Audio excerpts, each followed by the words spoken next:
Hi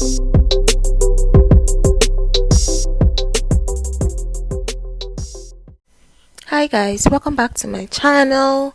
My name is Inkem. If you're new here, welcome. If you're not, hey babes, thank you for sticking with me. Today's video is going to be a food video. Today we're making some banana cake. This is just my own personal recipe of how I make banana cake.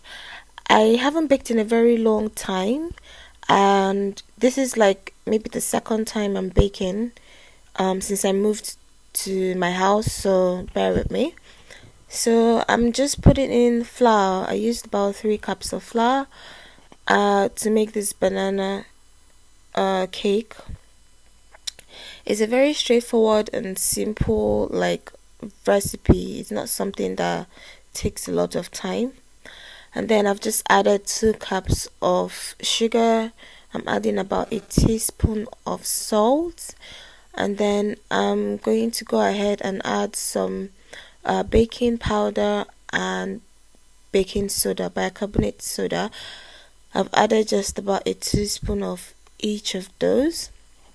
So my method is usually to do the dry ingredients differently and the wet ones differently. So for my wet ingredients, I'm going to be using 3 large eggs. I'm just breaking in the eggs into a bowl. I'm also going to be adding some vanilla, about 2 teaspoons, I think. I'm not sure. I'll have all the descriptions down below, so it's easier for you to use. I've just opened a can of milk, and I'm just about to make my buttermilk. So buttermilk is essentially made with milk and lemon or lime.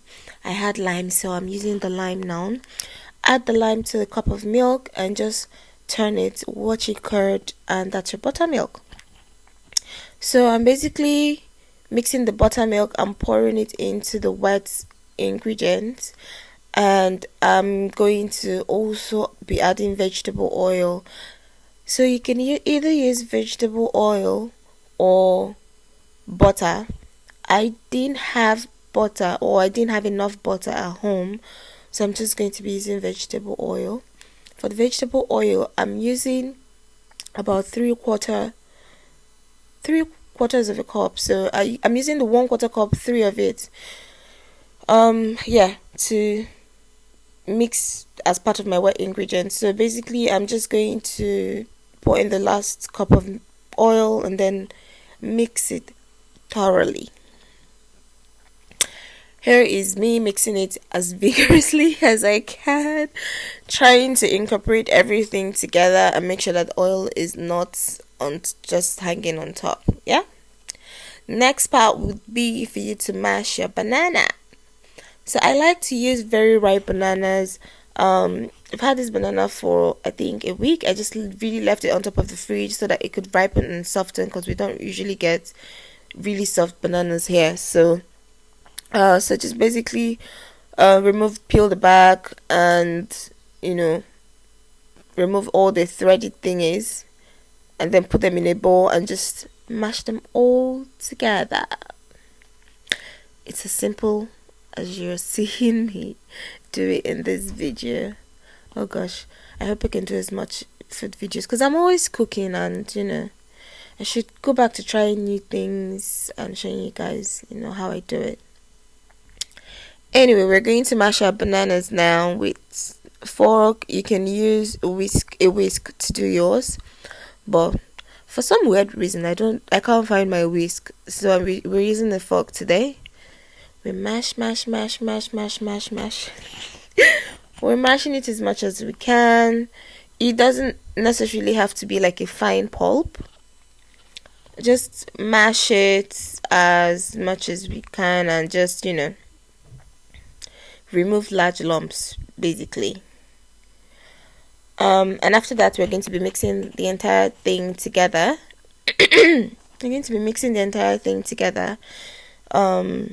Yeah, that's it. So here, just mixing the dry ingredients that I had poured in, mixed in, poured it earlier into a bowl. I didn't mix it then, so I'm basically just mixing it to make sure that everything is well incorporated.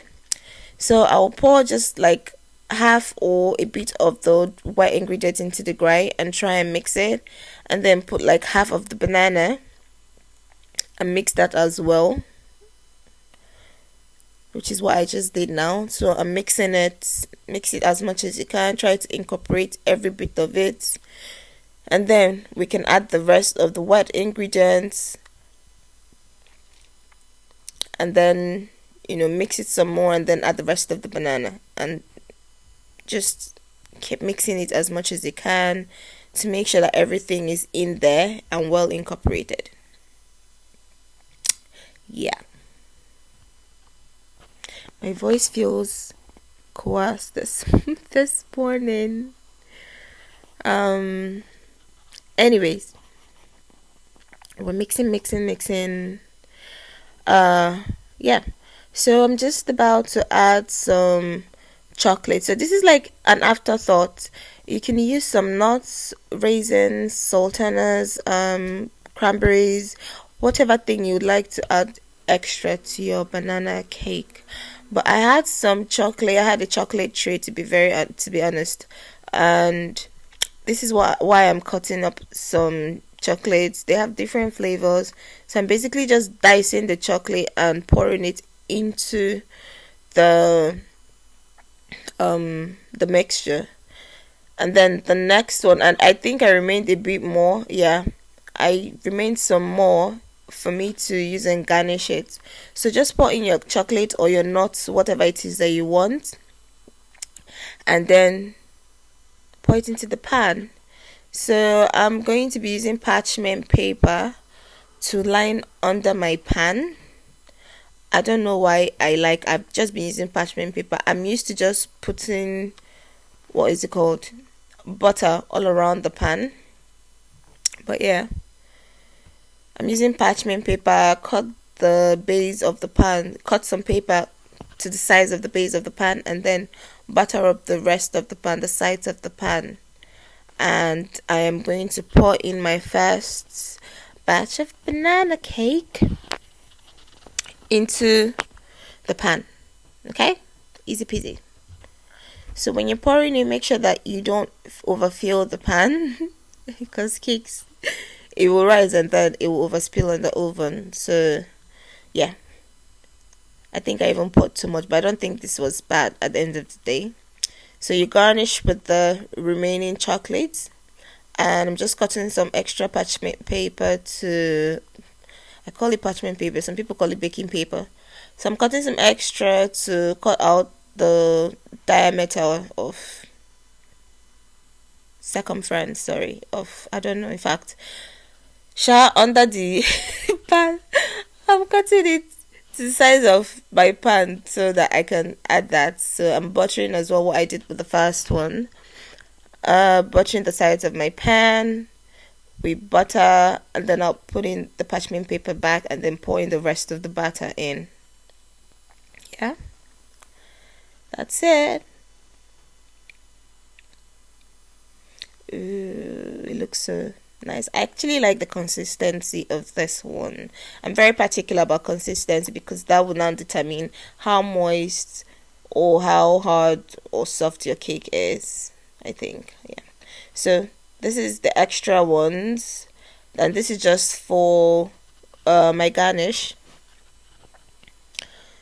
Dicing up the rest of my chocolate to garnish my cake. And after this, you just put it right in the oven, and that's it. So there's a couple of things I'd like to point out. Timing. So I first of all set a timer for 45 minutes just to see how it's doing, and it wasn't well cooked.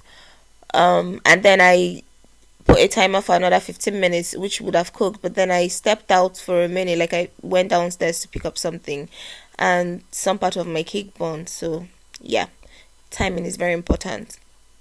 Secondly, what makes my banana cake very moist is that once it's out of the oven and I take it out, I wrap it in foil, and I whilst it's still hot, and I put it in the fridge. So you can wrap it with foil and put it in the fridge, or put it in the freezer.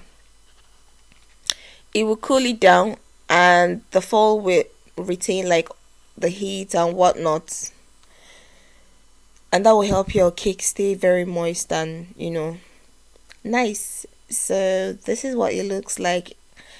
It actually was very delicious. Like, this cake did not last. I had to take the half of the round one to my friend because she just was on my neck for it, and some of it I ate, gave a couple of my friends. It turned out really well.